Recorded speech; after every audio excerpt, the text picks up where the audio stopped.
Bonjour, c'est Hector pour Café Crayon. Aujourd'hui, je vous présente un livre, Archéologie de la violence, la guerre dans les sociétés primitives de Pierre Clastres. Il s'agit d'un essai d'anthropologie paru en 1977 où il est proposé au lecteur d'interroger notre rapport à la violence et en particulier à sa forme la plus exacerbée, à savoir la guerre. Pierre Clastres est un anthropologue et un ethnologue français de tendance libertaire qui s'est distingué par ses enquêtes de terrain auprès des Indiens d'Amérique du Sud, notamment les Guayaquis du Paraguay.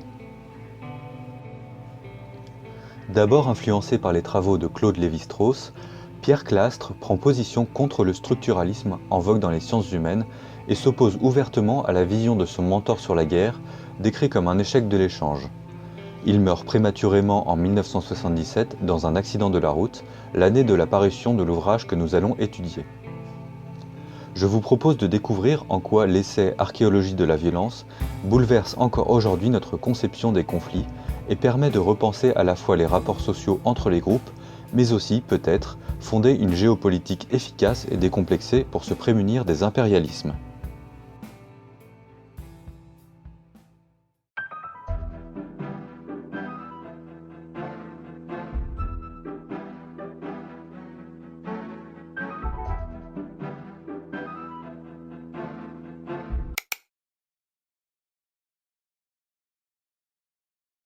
Comme dans toute critique, l'auteur commence par analyser et déconstruire le discours dominant des anthropologues sur la guerre.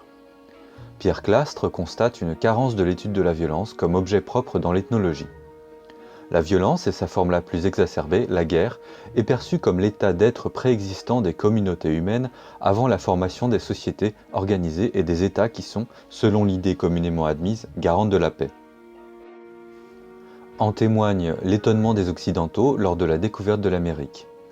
Tous, y compris les défenseurs des Indiens, sont frappés par l'omniprésence de la violence. Cette confrontation avec un monde qui leur semble primitif leur permet de forger un imaginaire réflexif. Sur tous les continents, les sauvages se caractérisent par leur amour de la guerre, la méconnaissance de la loi, de la morale et de son représentant ultime, le roi. Conformément à l'éthique chrétienne, cette violence, accolée à une carence manifeste d'organisation, est jugée sévèrement. Elle inspire les penseurs de l'État moderne comme Thomas Hobbes, pour qui l'état de nature correspond à une guerre de tous contre tous, qui prendrait fin grâce à la mise en place d'un contrat social garant de la souveraineté et de la stabilité. En définitive, depuis des siècles, la violence dans les sociétés primitives est étudiée en quelque sorte par défaut, uniquement par les moyens de la conjurer. Et les anthropologues n'ont fait que perpétuer ce schéma occidental. Pour Pierre Clastres, une autre raison explique cette absence d'analyse. Les ethnologues, en général, entrent en contact avec les tribus primitives alors que celles-ci ont déjà été partiellement contaminées par ce que l'auteur appelle le monde blanc et sont donc engagées dans un processus de pacification. Il évoque l'exception notable des Yanomami du Brésil dont l'isolement a permis jusqu'à récemment de conserver leurs coutumes comme si l'Amérique n'avait jamais été découverte. Pierre Clastres emploie à ce titre un vocabulaire qui, je pense, doit retenir notre attention. Il parle au sujet du processus de pacification de perte de vitalité guerrière. On ne peut omettre la connotation positive de cette formulation qui donne un avant-goût des étonnantes conceptions de l'anthropologue. Il affirme, ouvrez les guillemets, « Aucune théorie générale de la société primitive ne peut faire l'économie d'une prise en compte de la guerre. Non seulement le discours sur la guerre fait partie du discours sur la société, mais il lui assigne son sens. L'idée de la guerre mesure l'idée de la société. » C'est pourquoi l'absence dans l'ethnologie actuelle d'une réflexion sur la violence pourrait s'expliquer d'abord par la disparition effective de la guerre consécutive à la perte de liberté qui installe les sauvages en un pacifisme forcé, mais aussi par l'adhésion à un type de discours sociologique qui tend à exclure la guerre du champ des relations sociales dans la société primitive. Fermez les guillemets. Il me semble que cette vision est plutôt inhabituelle dans le champ des sciences humaines, en particulier chez un auteur d'extrême gauche. L'extinction de la guerre est consécutive à une perte de liberté, il s'agit d'un pacifisme forcé. Ici on s'attend presque à ce que l'auteur nous parle de sociologie de fragile. Pierre Clastres va plus loin dans l'analyse du discours dominant dans l'anthropologie et l'ethnologie en distinguant trois grandes tendances. Tout d'abord l'approche naturaliste, représentée par l'ethnologue et archéologue français André Leroi-Gourhan. Celui-ci considère que l'agression est un trait inhérent à l'homme en tant qu'espèce et irréductible. Il s'agirait d'un résidu des pulsions de prédation liées à la chasse. La guerre ne serait par extension qu'une chasse à l'homme. Or, Pierre Clastre souligne que si effectivement certaines tribus sauvages pratiquent l'anthropophagie, l'assimilation entre la chasse et la guerre est beaucoup trop légère. En effet, la chasse est mue par l'appétit, par le besoin de subsistance, alors que la guerre se caractérise par l'agressivité de ceux qui y prennent part. Selon l'auteur, ouvrez les guillemets, cette biologisation d'une activité telle que la guerre conduit inévitablement à en évacuer la dimension proprement sociale.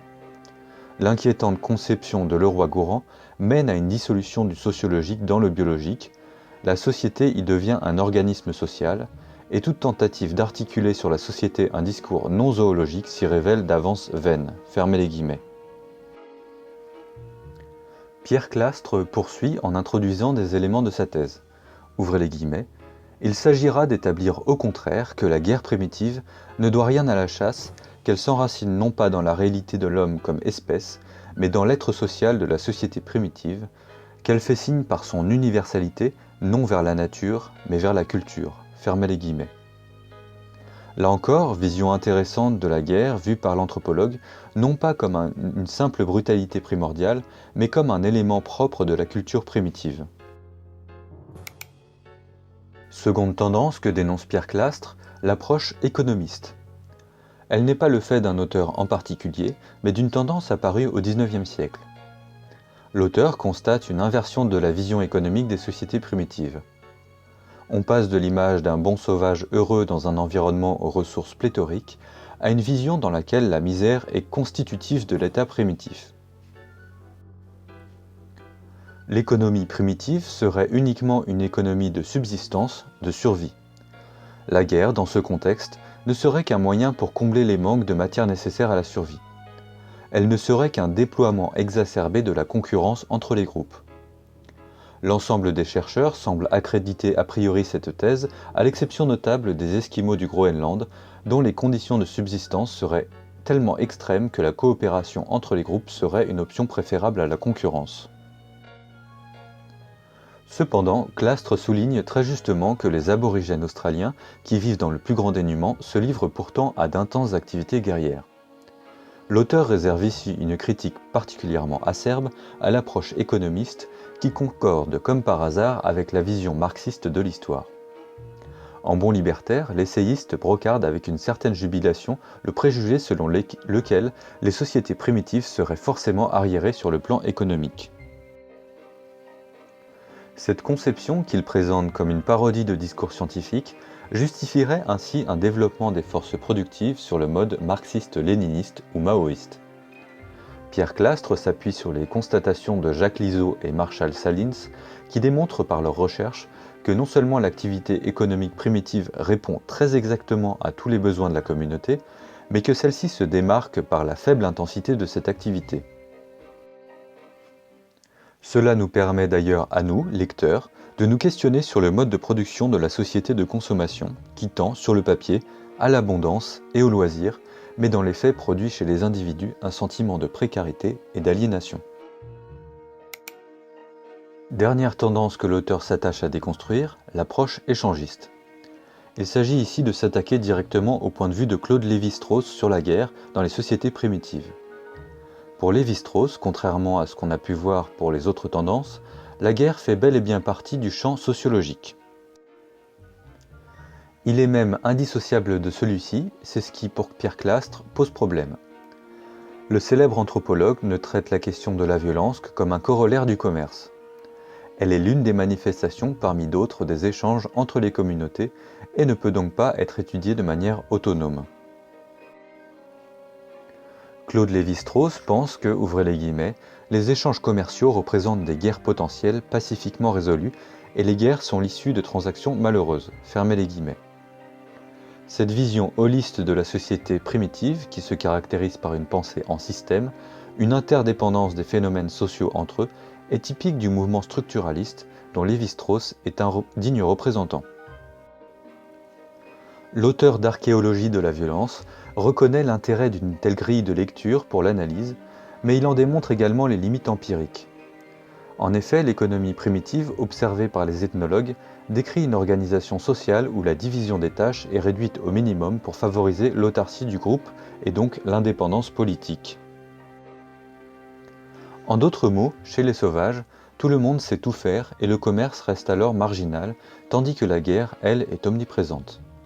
Pour Pierre Clastres, ouvrez les guillemets, si l'on veut donc comprendre quelque chose à la guerre primitive, il faut éviter de l'articuler à un commerce qui n'existait pas. Fermez les guillemets. De plus, l'auteur pointe une nouvelle fois du doigt la relégation de la violence comme un objet d'analyse par défaut. Il dit que chez Lévi-Strauss, ouvrez les guillemets, la guerre ne possède par elle-même aucune positivité, elle n'exprime non pas l'être social de la société primitive, mais la non-réalisation de cet être qui est être pour l'échange. Fermez les guillemets.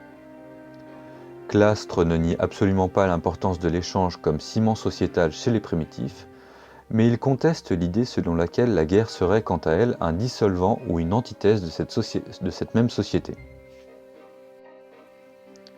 Je cite à nouveau, « La société primitive, c'est l'espace de l'échange et c'est aussi le lieu de la violence. » Pour l'auteur, Lévi-Strauss tombe dans l'extrême inverse de la théorie de Thomas Hobbes.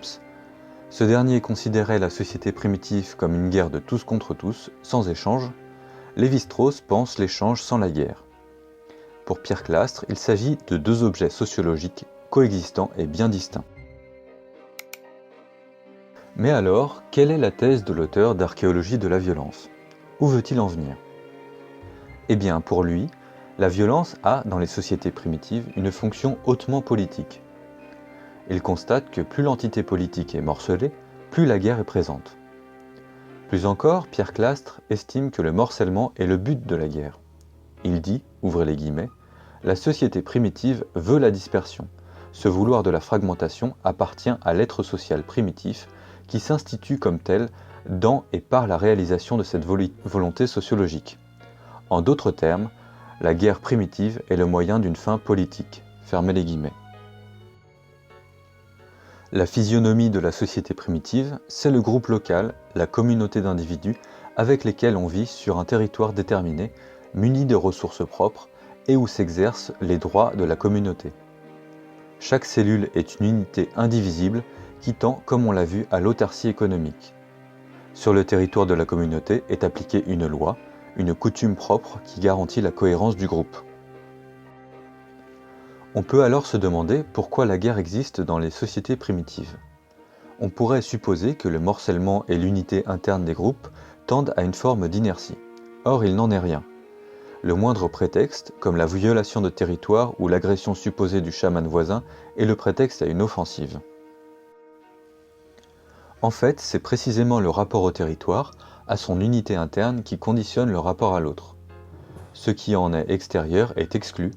Attaquer l'autre, c'est affirmer sa différence et revendiquer son autonomie et son indépendance. Pour Pierre Clastres, la guerre a une valeur politique et une grande portée symbolique. La paix et l'amitié généralisée seraient un signe d'indifférenciation, d'égalité et en définitive, une voie vers l'unité politique et le pouvoir coercitif qui l'accompagne fatalement. Pour l'auteur libertaire, la guerre primitive est la garantie du morcellement et donc un mécanisme empêchant la formation de l'État liberticide. Pour autant, l'anthropologue constate que la guerre n'est jamais totale et n'a pas pour objectif, comme on le voit dans les guerres modernes, la destruction totale de l'adversaire. L'anéantissement d'un groupe ou la conquête totale de son territoire aboutira à une rupture de l'équilibre dans le morcellement et donc au déclenchement d'un processus d'unification par la force. L'échange intervient dans les relations entre les groupes comme équilibre. La guerre et l'échange sont deux phénomènes distincts mais qui se tempèrent mutuellement pour conserver le morcellement politique et la liberté des communautés. Pierre Clastres souligne que la guerre et l'échange peuvent même se déployer simultanément. L'exemple le plus flagrant est le jeu des alliances. On se ligue avec une tribu voisine, on échange pour sceller l'accord, on partage des fêtes, on partage des cadeaux et des femmes, dans le but d'attaquer un troisième groupe. Mais contrairement à la thèse de Lévi-Strauss, Clastres insiste sur le fait que l'échange n'est pas une fin en soi. Il s'agit seulement d'un moyen tactique dans l'entreprise guerrière. Il est également un instrument de régulation génétique, car l'exogamie assurée par les alliances préserve de la consanguinité. Il affirme même, ouvrez les guillemets, « C'est au travers de la guerre que l'on peut comprendre l'échange et non l'inverse », fermez les guillemets. Paradoxalement, en tout cas selon nos conceptions, la guerre primitive est un facteur d'équilibre, de cohésion interne et d'échange codifié entre les groupes. Ce conservatisme primitif est pour Pierre Clastres une société pour la guerre et contre l'État. Que pouvons-nous tirer de cette thèse surprenante et quelles remarques pouvons-nous apporter à cet essai? Tout d'abord quelques critiques d'archéologie de la violence. Le choix du titre peut étonner. L'archéologie se définit par l'étude des vestiges matériels issus de l'activité humaine. Ici, il est davantage question d'ethnologie et plus largement d'anthropologie. Et encore, il s'agit certes d'un essai, mais nous pouvons regretter la brièveté de l'ouvrage, une 60aine de pages. Et je pense que le propos de Pierre Clastres aurait eu plus de légitimité avec des exemples plus fouillés, d'autant que l'auteur a passé des mois auprès des peuples indigènes d'Amérique du Sud. On peut aussi regretter que le peu d'exemples fournis concernent en majorité le continent sud-américain. Clastres enrôle l'ensemble des primitifs de la planète à partir de son observation des Indiens. On remarque aussi que le chercheur ne questionne pas les termes primitifs ou sauvages, comme on a pu le faire plus récemment lors de l'ouverture du musée du Quai Branly, consacré aux arts premiers en 2006. Mais rappelons que le livre date de 1977. Cette critique relève peut-être donc de l'anachronisme. Puisque nous en sommes à des considérations conceptuelles, on peut se demander si le glissement entre la violence et la guerre n'aurait pas mérité plus ample développement. En effet, Pierre Clastres ne parle absolument pas des violences intracommunautaires et de leur rôle éventuel dans la cohésion ou au contraire dans le morcellement des groupes. Pour finir, il est évident que l'analyse de l'anthropologue est entièrement soumise à ses présupposés politiques. Mais là encore, remettons l'essai dans son contexte. La guerre froide, la domination complète de l'extrême gauche dans les sciences humaines, mais aussi la radicalisation des rapports entre l'État giscardien et les éléments contestataires. Mais après tout, quitte à produire une étude orientée, il aurait peut-être été intéressant d'amorcer une réflexion entre violences dites primitives et violences modernes. Malgré toutes ces réserves, Archéologie de la violence nous semble d'une portée considérable à l'heure où le gouffre entre la violence réelle et le pacifisme de façade n'a jamais été aussi grand dans nos sociétés occidentales. L'essai a, nous semble-t-il, la même dimension révolutionnaire qu'une généalogie de la morale de Nietzsche. La violence y est analysée avec une rafraîchissante amoralité, et on peut même souligner une forme de positivité. Comment ne pas penser aux élans à la Ernst Junger lorsque Pierre Clastres parle de vitalité guerrière? Comment ne pas faire le parallèle avec Réflexion sur la violence du syndicaliste révolutionnaire Georges Sorel lorsque le chercheur conçoit la guerre comme une quête identitaire et anti-étatique? La guerre, c'est mal, certes, mais pouvons-nous ignorer sa portée symbolique dans les rapports sociaux? L'ouvrage d'un Pierre Clastres ne nous aide-t-il pas à lui donner un sens et éviter le sentiment d'absurdité qui parfois l'accompagne? Au final, quelle différence y a-t-il entre une guerre de tribus amazoniennes pour un chaman insulté et une rixe entre bandes urbaines pour un regard? Pierre Clastres nous réveille et nous libère de notre naïveté. La violence gratuite n'existe pas. Il faut en chercher la signification coûte que coûte, en évitant les écueils économistes ou échangistes que dénonce l'auteur. Plus encore, la pensée de la guerre comme garantie du morcellement politique, et donc de la liberté, permet de repenser notre géopolitique de manière décomplexée. On peut se rappeler un temps, pas si lointain, où la dissuasion nucléaire, portée par un De Gaulle, était l'étendard de notre indépendance nationale. Posons-nous la question. Une diplomatie intégralement tournée vers la coopération et l'échange, y compris avec des puissances qui nous menacent et nous ridiculisent, est-elle le signe d'une bonne santé identitaire et politique ? Pour conclure, la lecture d'Archéologie de la violence n'est pas indispensable. Je vous conseille d'en prendre connaissance à la bibliothèque ou de le feuilleter dans une librairie par exemple.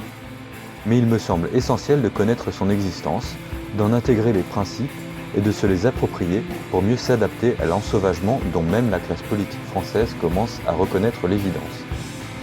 C'était Hector pour Café Crayon. À bientôt.